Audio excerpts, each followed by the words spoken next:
Political scientist Dennis Springer is betting on the ruling Democratic Progressive Party to retain power in the upcoming elections in Taiwan. Millions of Taiwanese are expected to head to the polls on January 11th in the race between the incumbent pro-independence DPP led by President Tsai Ing-wen and the China-friendly KMT with Han Kuo-yu as the presidential candidate.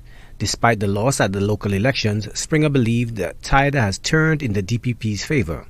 He attributes the change in fortunes to concerns over political upheaval in Hong Kong and the question of the One China Two Systems policy. At one time during the local elections, people had gone against the government for certain reasons that they had. But the moment we saw the problem escalating in Hong Kong, and don't forget, Hong Kong is under what Xi Jinping and China says is the one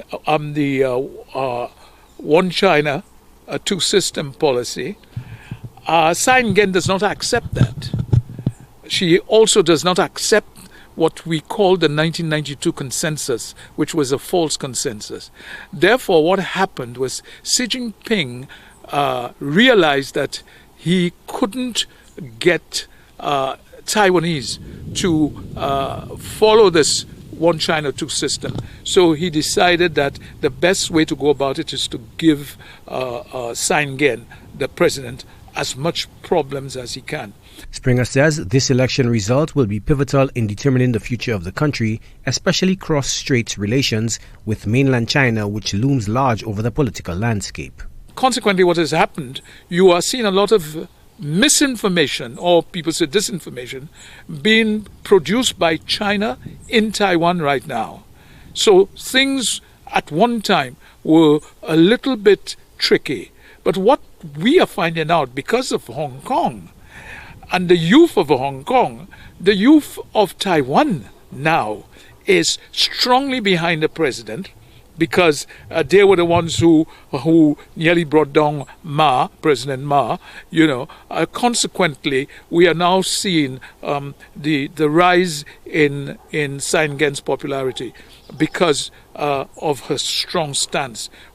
The election here in Taiwan is going to decide whether people believe in the One China Two systems, or whether they believe in the democracy that they have had. It is a form of independence for them, and as far as I'm concerned, Taiwan is independent regardless what anyone says. There has been a pitched battle for the hearts and minds of young voters in Taiwan. But political scientists believe that recent political developments have given the governing DPP the edge. It is my belief, in everything that I've read and followed, that the present President Tsai Ing-wen will win handsomely. Why? Because people don't trust Han. They believe that Han, the mayor of Kaohsiung, is there because of China. And China is using him as their puppet. And consequently, as I've said, the young people of Taiwan will not accept that. But not only that, the guy has only been a mayor of Kaohsiung for 8 months or so. He has done nothing in Kaohsiung, which is in the south of Taiwan, yet he wants to go up for president because he had almost a landslide victory. So he thought he can do that nationally. Well, I think that he's now realizing that the misinformation by China, disinformation, the fake news have not worked. The election, which was recently suspended as the country mourned the tragic death of the chief of the military in a helicopter crash, is now back in full swing. Taiwan's status has been a contentious issue since the nationalists fled the mainland in 1949 during the civil war won by the communists. China considers the island a renegade province and has vowed reunification. Despite softening the economic ties, Taiwan remains in political limbo. Taiwan only has a handful of diplomatic allies, including St. Lucia, which have been a staunch ally since re-establishment of ties in 2007. Joachim Duplessis, HTS News Force.